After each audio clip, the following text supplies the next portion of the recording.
الحمدللہ ثم الحمدللہ، اللہ پاک نے ہمیں یہ عظیم مہینہ نصیب فرمایا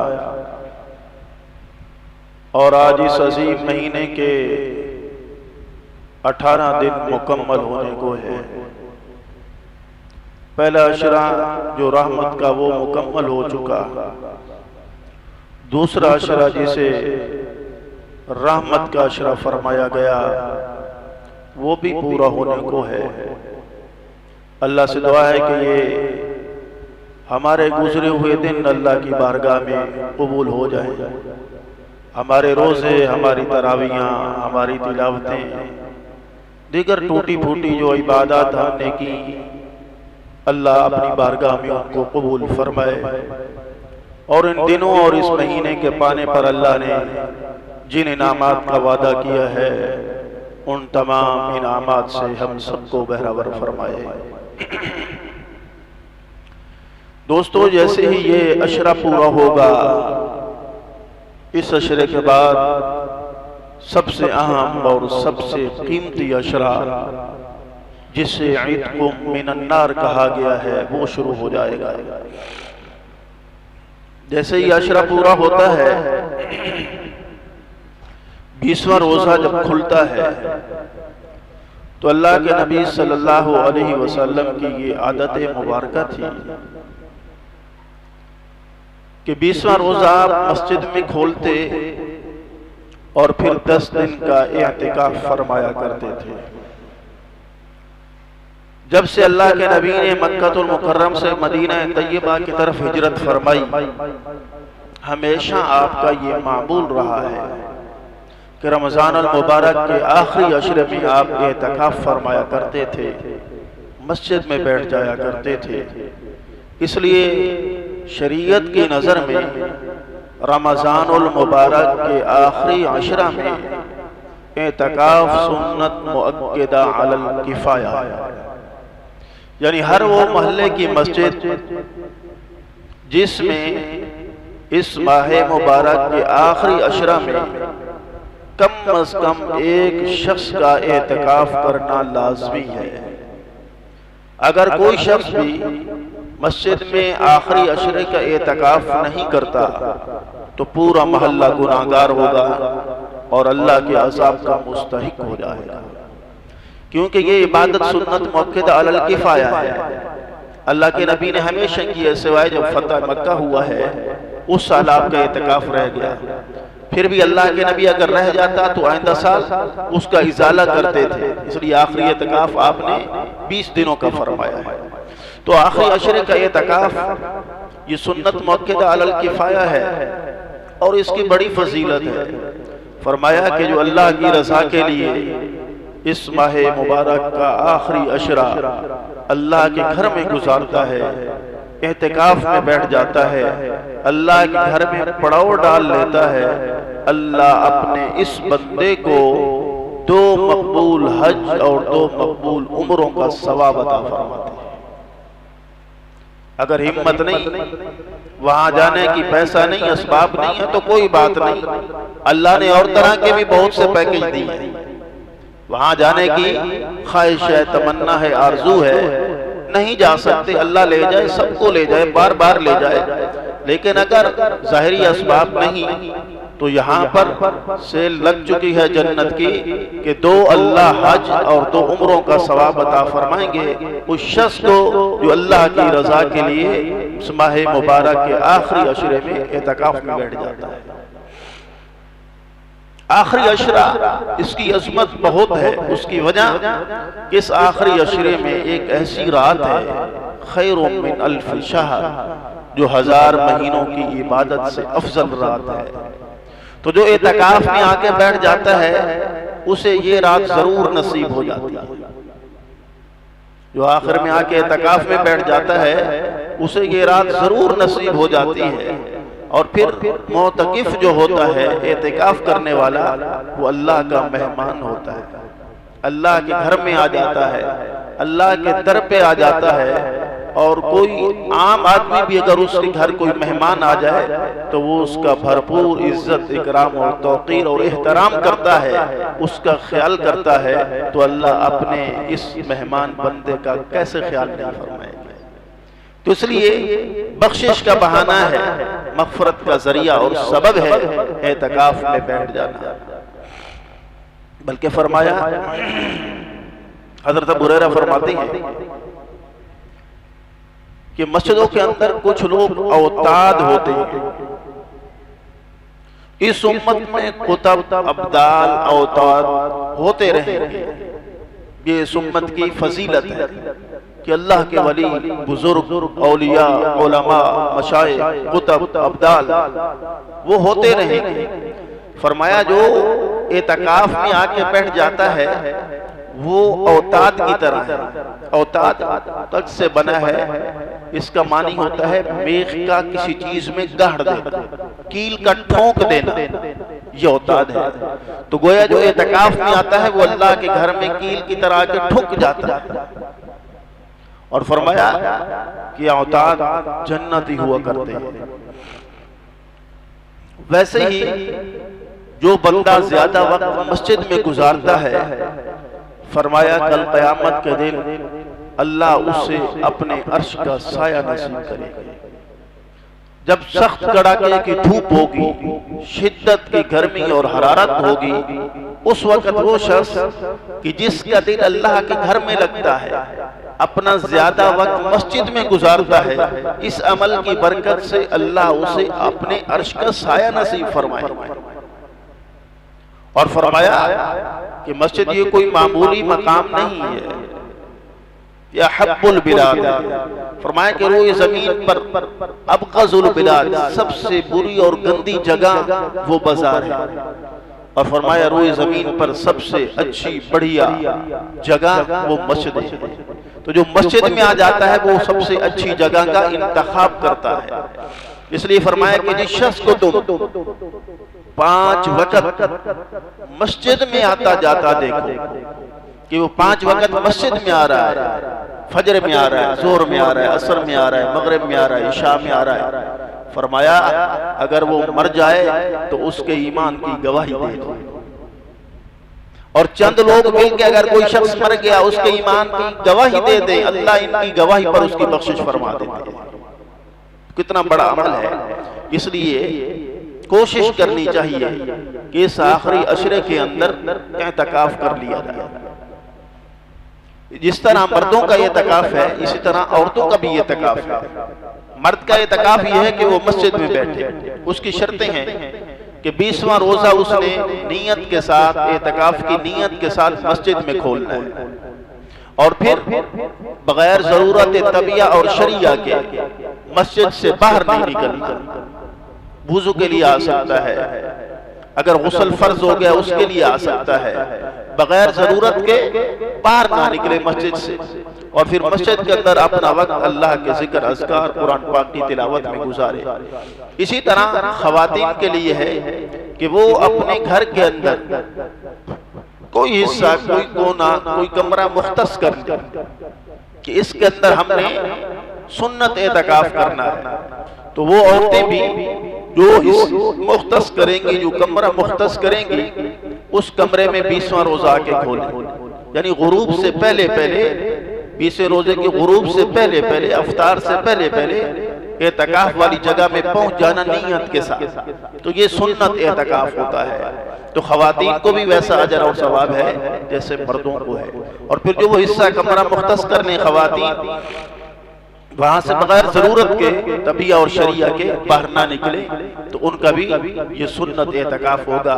ازواج مطہرات حضرت امی عائشہ رضی اللہ تعالیٰ عنہ وغیرہ، یہ ساری ازواج بھی جو ہیں اعتکاف کیا کرتی تھی۔ تو کوشش ہو کہ ہم یہ آخری عشرہ اللہ کے گھر میں گزاریں۔ اگر سنت اعتکاف نہیں کر سکتے تو کم از کم جو طاق راتیں ہیں ان تاک راتوں کے اندر 21 ہے، 23 ہے، 25 ہے، 27 ہے، 29 ہے، یہ راتیں ہم مسجد میں آ کے گزاریں۔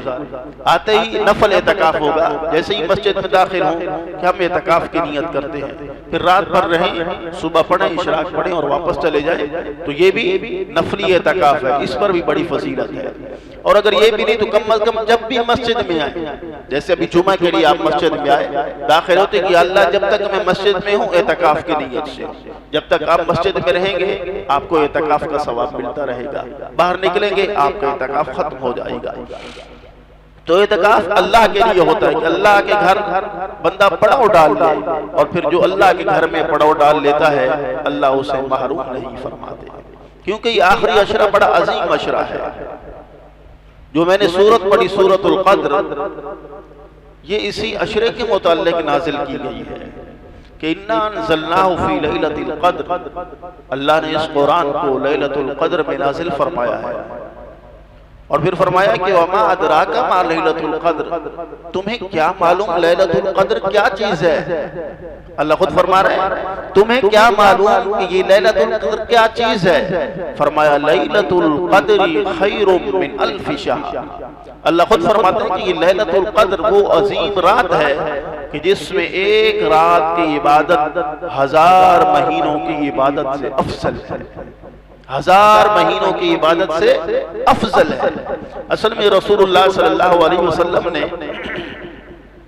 اپنے صحابہ سے پہلی امتوں کے نیک لوگوں کا ذکر فرمایا، انہوں نے اتنے سال عبادت کی، اتنے مہینے عبادت کی، تو صحابہ نے کہا یا رسول اللہ پہلی امتیں ان کی عمریں تو بہت لمبی تھی اور ہزاروں سال انہوں نے عبادتیں کی اللہ کی، وہ تو عمل میں، نیکی میں، خیر میں، بھلائی میں ہم سے آگے چلے گئے، ہم سے بڑھ گئے۔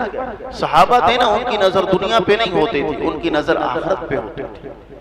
یا رسول اللہ وہ تو ہم سے عمل میں آگے چلے گئے، بڑھ گئے، تو اللہ نے رسول اللہ صلی اللہ علیہ وسلم کی امت پر یہ فضل فرمایا، اور صحابہ کی چاہت پہ اللہ نے ایک رات دی کہ ایک رات کی عبادت 1000 شہر، 1000 مہینوں کی عبادت سے افضل ہے۔ 1000 مہینے 83 سال اور 4 مہینے بنتے ہیں، یعنی کہ جس شخص نے اس ایک رات میں عبادت کی اس نے 83 سال 4 مہینے عبادت کی ہے، ایک رات کی عبادت۔ اور اگر گھنٹوں اور منٹوں کا حساب لگایا جائے تو گویا کہ اس رات میں اگر کوئی شخص 1 سیکنڈ کی عبادت کرتا ہے تو اسے 22 گھنٹوں کی عبادت کا ثواب ملتا ہے۔ اس سے بڑھ کے اور کیا چاہیے؟ اس سے بڑھ کے اور کیا چاہیے؟ 1 سیکنڈ کی عبادت 22 گھنٹوں کی عبادت کے برابر ہے۔ اور پھر یہ ایسی رات ہے کہ اس رات میں تنزل الملائکہ، اصل میں لیلۃ القدر، قدر کے مفسرین نے کئی معنی کیے ہیں۔ ایک قدر کا معنی ہے کہ منزلت، رتبہ اور بلندی، تو فرمایا کہ اس کو قدر اس لیے کہا گیا ہے کہ جو اللہ کا بندہ اپنے غفلت کی وجہ سے، گناہوں کی وجہ سے، نوستوں اور نجوستوں کی وجہ سے اللہ کی نظر میں بے قدرہ ہو چکا ہوتا ہے، تو اس رات میں جب وہ اللہ کے در پہ پلٹتا ہے، توبہ استغفار کرتا ہے، معافی مانگ لیتا ہے، تو اللہ اس رات کی برکت سے اسے قدر اور منزلت عطا فرما دیتا ہے، وہ اللہ کی نظر میں قدر و منزلت والا شخص ہو جاتا ہے۔ فرمایا کہ دوسرا قدر کہ یہ تقدیروں کی رات ہے، اس رات میں تقدیروں کے فیصلے کیے جاتے ہیں۔ تو اس رات میں یعنی کہ اللہ کے ہاں جو تقدیر ازلی ہے، وہ تقدیر ازلی اس رمضان سے اگلے رمضان تک کیا ہونے والا ہے، کس کو کیا ملنے والا ہے، وہ سب اللہ حساب کتاب فرشتوں کے حوالے فرما دیتے ہیں، اس لیے اسے تقدیر، لیلۃ القدر کی تقدیر کی رات ہے۔ پھر فرمایا کہ قدر، تیسری تفسیر یہ ہے کہ قدر تنگی کے معنی میں بھی استعمال ہوتا ہے۔ اللہ نے سورۃ الفجر میں فرمایا فقدر علیہ رزقا، کہ جب اللہ آزمائش کے طور پر کسی کا رزق تنگ کرتے ہیں تو پھر چیخنا چلانا شروع کر دیتا ہے۔ تو فرمایا تنگی بھی مراد ہو سکتی ہے کہ اس رات میں اللہ کے زمین پر اتنے فرشتے نازل ہوتے ہیں کہ زمین پر جگہ تنگ پڑ جاتی ہے۔ تنزل الملائکہ، روح الامین آتے ہیں، جبریل امین آتے ہیں، اور روایت میں ملتا ہے کہ وہ 4 جھنڈے لے کے آتے ہیں۔ ایک جھنڈا وہ بیت اللہ پہ گاڑتے ہیں، دوسرا جھنڈا وہ مسجد نبوی پہ لگاتے ہیں، تیسرا جھنڈا وہ بیت المقدس پہ لگاتے ہیں، اور چوتھا جھنڈا وہ طور سینا پہ گاڑتے ہیں۔ اور ایسے فرشتے ان کے ساتھ جھنڈ کے جھنڈ ہوتے ہیں۔ اور فرمایا کہ سلام، وہ فرشتے اتر کے اللہ کی جو عبادت کر رہے ہوتے ہیں انہیں سلام کرتے ہیں۔ بعض مفسرین تو یہ کہتے ہیں کہ کئی ایسے اللہ کے بندے ہیں کہ ان اللہ کے بندوں کے ہاتھوں میں فرشتے اپنے ہاتھ دے دیتے ہیں۔ اور پھر اس کی علامت اور نشانی مفسرین نے یہ بتائی کہ جو شخص عبادت میں لگا ہو اور اس رات میں اس پر ایسی کیفیت طاری ہو جائے کہ اس کے جسم کے بال رونگٹے کھڑے ہو جائے اور آنکھوں سے آنسو چھلک پڑیں، تو سمجھ جائے میرا ہاتھ اللہ کے فرشتے کے ہاتھ میں آ گیا ہے۔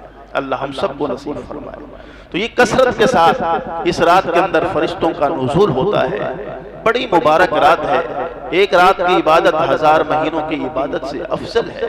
تو میرے بھائیو، اللہ کے نبی نے فرمایا کہ آخری عشرے میں سے تلاش کرو، آخری عشرے میں، اور پھر آخری عشرے کی طاق راتوں میں 21 کی رات، پھر اس کے بعد 23 کی رات آتی ہے، پھر اس کے بعد 25 کی رات آتی ہے، پھر اس کے بعد 27 کی رات آتی ہے، اور آخری 29 کی رات ہے۔ تو یہ طاق راتوں میں اللہ نے اس کو مخفی رکھا ہے۔ روایات میں ملتا ہے کہ اللہ کے نبی صلی اللہ علیہ وسلم یہ بتانے کے لیے باہر نکلے کہ میں اپنی امت کو بتاؤں کہ یہ کون سی رات ہے، لیکن باہر نکلے تو 2 شخص آپس میں جھگڑا کر رہے تھے۔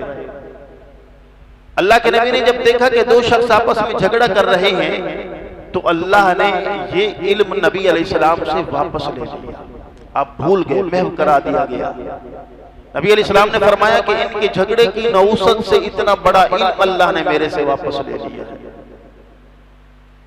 تو جھگڑا، لڑائی، فتنہ، فساد، اس کی اتنی نحوست ہے کہ اتنا بڑا علم محو کر دیا گیا۔ اور وہ تو صحابہ تھے، حضرت عبداللہ تھے، کعب بن مالک تھے، جو آپس میں بحث کر رہے تھے۔ صحابہ تو آپس میں بغض نہیں رکھتے تھے، ان کو تو عداوت نہیں تھی، کسی سے دشمنی نہیں تھی، پتہ نہیں وہ کس بات پہ بحث کر رہے تھے۔ تو اتنی نحوست پڑی، یہ علم واپس ہو گیا، تو ہمارا کیا حال ہے؟ جس گھر میں، جس مقام پر، روئے زمین کی جس جگہ پر لڑائی اور جھگڑا ہوتا ہے، وہاں اتنی نحوست ہوتی ہے کہ اس مقام پر رزق کو تنگ کر دیا جاتا ہے۔ اس لیے کہا جاتا ہے کہ جس گھر میں کل کل ہوگی، چک چک ہوگی، اس گھر کے مٹکے کا پانی بھی خشک ہو جائے گا۔ تو لڑائی جھگڑے سے، بحث مباحثے سے اپنے آپ کو بچانا چاہیے، کیونکہ اس کی نحوست بہت ہے۔ تو یہ آخری رات، آخری عشرے کی طاق راتوں میں سے ایک رات ہے کہ جو عظیم رات ہے، اللہ نے اس کو مخفی رکھا۔ اس لیے فرمایا کہ اس کے مخفی رکھنے میں بھی اللہ کی حکمت ہے۔ بہت ساری ایسی چیزیں ہیں جو مخفی رکھی گئی ہیں، چھپا کے رکھی گئی ہیں۔ جیسے فرمایا ان الساعۃ آتیۃ اکاد اخفیھا، اللہ نے قیامت کو چھپا کے رکھا ہے، قیامت کا علم کسی کو نہیں دیا۔ اسی طرح فرمایا کہ ما تدری نفس بأی ارض تموت، اللہ نے موت کو چھپا کے رکھا ہے، کب آ جائے، کہاں آ جائے، کس وقت آ جائے، کسی کو کچھ پتہ نہیں۔ اس میں اللہ کی طرف سے حکمت ہے۔ اسی طرح فرمایا حافظوا علی الصلوات والصلاۃ الوسطی، وسطی نماز کیا ہے، اللہ نے اس کو چھپا کے رکھا ہے۔ اللہ کے نبی نے فرمایا کہ ایک اسم اعظم ہے، اللہ کا بڑا نام ہے، اس نام سے جو بھی اللہ کو پکارے، اللہ اس کی پکار کو سنتا ہے، اس کی مراد کو پورا فرماتے ہیں، جسے اسم اعظم کہا جاتا ہے۔ لیکن وہ مخفی ہے، چھپا ہوا ہے، کسی کو کچھ پتہ نہیں۔ اپنے اپنے طور پر لوگوں نے ذکر کیا، کسی نے کہا یا حی یا قیوم ہے، کسی نے کہا یا حنان یا منان ہے، کسی نے کہا یا اللہ یا رحمان ہے، کسی نے کہا یا احد و صمد ہے، یہ سب بتایا گیا ہے۔ لیکن کون سا ان میں سے اسم اعظم ہے کہ جس کے ذریعے اللہ سے دعا مانگی جائے تو اللہ قبول فرماتے ہیں؟ یہ مخفی ہے، اس کو چھپا کے رکھا گیا ہے۔ اسی طرح سے یہ جو لیلۃ القدر ہے، اس لیلۃ القدر کو بھی اللہ نے مخفی کر دیا ہے۔ چھپا دیا ہے۔ امام راضی رحمت اللہ علیہ فرماتے ہیں کہ اللہ نے اس رات کو چھپا دیا، اس کے چھپا دینے میں ہی اللہ کی شفقت اور مہربانی ہے۔ اگر اللہ تعالیٰ اس رات کو ظاہر فرما دیتے اور پھر کوئی شخص اس رات کی قدر نہ کرتا تو اللہ کے عذاب کا شکار ہو جاتا۔ رسول اللہ صلی اللہ علیہ وسلم مسجد نبوی میں تشریف لائے، آپ علیہ السلام کے ساتھ حضرت سیدنا علی المرتضی شیر خدا ہے۔ ایک شخص کو دیکھا کہ وہ سو رہا ہے، اذان ہو چکی ہے۔ اللہ کے نبی صلی اللہ علیہ وسلم نے حضرت علی سے فرمایا، اے علی اس شخص کو اٹھا دو کہ یہ نماز کی تیاری کرے۔ حضرت علی نے اس شخص کو اٹھایا، پھر حضرت علی نے نبی علیہ السلام سے سوال کیا، یا رسول اللہ آپ تو نیکی کے معاملے میں بہت آگے ہیں، آپ نے خود اس کو کیوں نہیں جگایا؟ مجھے کیوں حکم دیا؟ حالانکہ آپ قریب تھے، آپ بھی اٹھا سکتے تھے اس شخص کو، آپ نے مجھے کیوں حکم دیا کہ میں اس شخص کو اٹھاؤں؟ تو اللہ کے نبی نے فرمایا، علی اگر میں اس شخص کو اٹھاتا اور یہ نہ اٹھتا تو یہ کافر ہو جاتا۔ اگر میں اس شخص کو اٹھاتا اور یہ نہ اٹھتا تو یہ کافر ہو جاتا۔ تم نے اٹھایا، اگر نہ اٹھتا تو کوئی بات نہیں تھی، کیونکہ نبی کا حکم امتی کے لیے ماننا فرض ہوتا ہے۔ اس لیے اللہ کے نبی نے کبھی اذان نہیں دی، اللہ کے نبی نے کبھی اذان نہیں دی، کیونکہ اللہ کا نبی اذان دے اور اذان میں کہا حی علی الصلاۃ حی علی الفلاح، آ جاؤ نماز کے لیے۔ اور نبی کی اذان پہ اگر کوئی مقتدی، کوئی نمازی، کوئی امتی مسجد میں نہیں آئے گا وہ کافر ہو جائے گا، کیونکہ وہ نبی کا حکم نہیں مان رہا۔ تو یہ باریکیاں ہیں۔ تو اللہ کے نبی صلی اللہ علیہ وسلم نے عذرو شفقت اور مہربانی کے، عذرو احسان کے اس شخص کو نہیں اٹھایا، بلکہ حضرت علی کو حکم دیا کہ تم اٹھاؤ۔ اسی طرح اللہ پاک نے، امام راضی رحمہ اللہ فرماتے ہیں کہ اس رات کو مخفی رکھا ہے۔ اگر اللہ تعالیٰ اس رات کے راز کو ظاہر فرما دیتے اور پھر کوئی شخص اس کی ناقدری کرتا تو پھر اللہ کا عذاب اس پر نازل ہو جاتا۔ اس لیے رکھا کہ آپ آخری عشرے کی تاک راتوں میں سے کوئی ایک رات ہے، اس کے بہانے دوسری راتوں میں بھی جاگ کر بندہ عبادت کر لیتا ہے۔ تو میرے بھائیو، اللہ نے ہم پر احسان کیا کہ یہ عظیم دن اور راتیں ہمیں نصیب فرمائی ہیں، تو ہمیں چاہیے کہ ہم ان دنوں کی بھی، ان راتوں کی بھی، بلکہ ہر لمحے کی قدر کریں، کہ اپنے آپ کو گناہوں سے بچائیں، کثرت کے ساتھ اللہ کا ذکر کریں۔ جیسے میں نے پچھلے جمعے اس سے پچھلے جمعے عرض کیا تھا کہ اللہ کے نبی نے فرمایا کہ 4 چیزوں کی کثرت کرو اس مہینوں میں، اشہد ان لا الہ الا اللہ، استغفر اللہ، اسألک الجنہ، واعوذ بک من النار۔ بہت بڑا وظیفہ ہے یہ اس ماہ مبارک کا، کہ چلتے پھرتے اٹھتے بیٹھتے آپ یہ پڑھ سکتے ہیں، لا الہ الا اللہ، استغفر اللہ، اسألک الجنہ، واعوذ بک من النار، یا اشہد ان لا الہ الا اللہ، استغفر اللہ، اسألک الجنہ، واعوذ بک من النار۔ کلمے کا ذکر ہے، استغفار ہے، اور اس کے بعد جنت کا مانگنا ہے، جہنم سے پناہ ہے۔ تو یہ بہترین چلتے پھرتے اٹھتے بیٹھتے اس کا ورد رکھیں۔ اللہ ہم سب کو عمل کی توفیق عطا فرمائے۔ وما علینا الا البلاغ۔